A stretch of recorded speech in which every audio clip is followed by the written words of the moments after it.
ভারতে প্রতিনিয়ত মুসলমানরা নিপীড়ন, নির্যাতন, এমনকি খুনের শিকার হচ্ছে।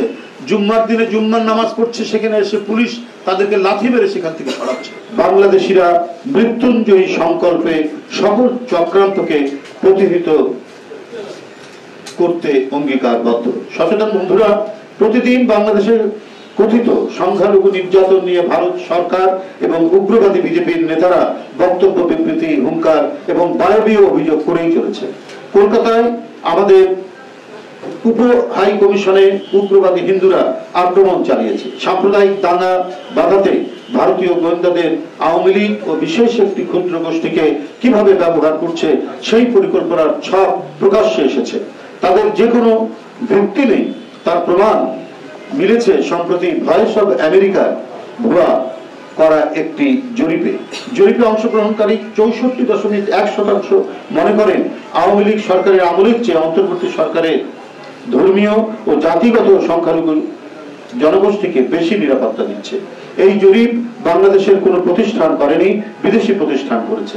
ফলে এ নিয়ে প্রশ্ন থাকার কোনো অবকাশ নেই, বরং ভারতে কিভাবে সংখ্যালঘু নির্যাতন হচ্ছে তা নিয়ে স্পষ্টভাবে প্রশ্ন তোলা যায়।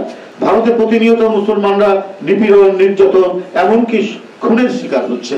জুম্মার দিনে জুম্মার নামাজ পড়ছে, সেখানে এসে পুলিশ তাদেরকে লাথি মেরে সেখান থেকে সরাচ্ছে। এটা আপনারা দেখেননি? এটা তো আপনারা নিশ্চয়ই ইউটিউবে দেখেছেন, বিভিন্ন মাধ্যমে এটা ভাইরাল হয়েছে। বাড়িঘর স্থাপনা বুলডোজার দিয়ে ভেঙে গুড়িয়ে দেওয়া হচ্ছে। শুধু মুসলমানই নয়, দেশটির খ্রিস্টান সম্প্রদায় আক্রমণের লক্ষ্যবস্তুতে পরিণত হয়েছে।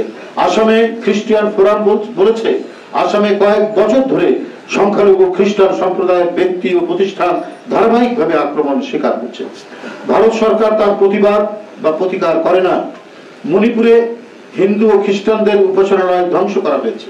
হিন্দুরা খ্রিস্টানদের উপাসনালয় ধ্বংস করেছে।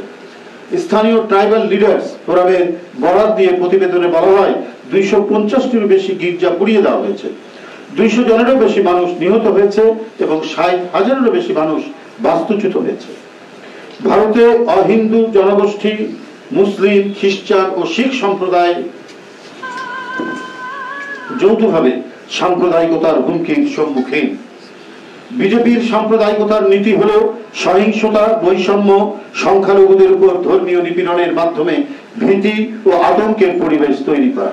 বিজেপি ও আরএসএস এর পৃষ্ঠপোষকতায় এই নীতিগুলোর চর্চা করা হচ্ছে। একেবারে খোলাখুলি ভাবে ধর্মীয় স্বাধীনতা ও ভিন্ন মতকে জায়গা দেওয়ার মতো বিষয়কে খারিজ করে দেওয়া হচ্ছে। বলা বাহুল্য,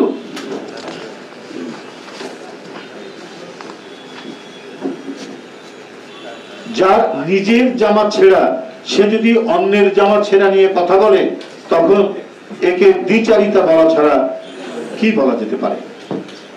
হিসাব করলে দেখা যাবে বিশ্বে সবচেয়ে বেশি সংখ্যালঘু নির্যাতনের শিকার হচ্ছে ভারতে।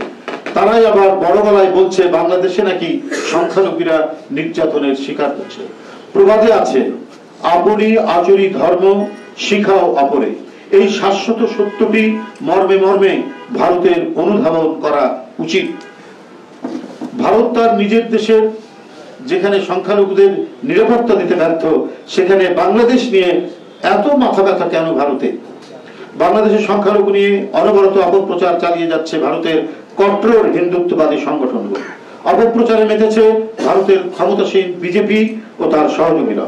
ভারতের এই আচরণ বাংলাদেশের অভ্যন্তরীণ বিষয়ে হস্তক্ষেপ এবং স্বাধীনতা সার্বভৌমত্বের বিরুদ্ধে হুমকি। বন্ধুরা, আমরা মনে করি ভারতের সংবিধানে ধর্মনিরপেক্ষতার কথা লেখা আছে, সেকুলারিজমের কথা লেখা আছে, কিন্তু বাস্তবে ভারতের বিভিন্ন রাজনৈতিক দল সেটি চর্চা করে না, সেটিকে মান্য করে না। বরং দীর্ঘদিন ধরে আমরা ভারতেই দেখেছি কিভাবে সংখ্যালঘু সেখানে নিধন হতে, তারা কিরকম ভয়ের মধ্যে, আতঙ্কের মধ্যে সেখানে থাকে। এটা আমাদের প্রত্যেকেরই এই জিনিসটা জানা আছে।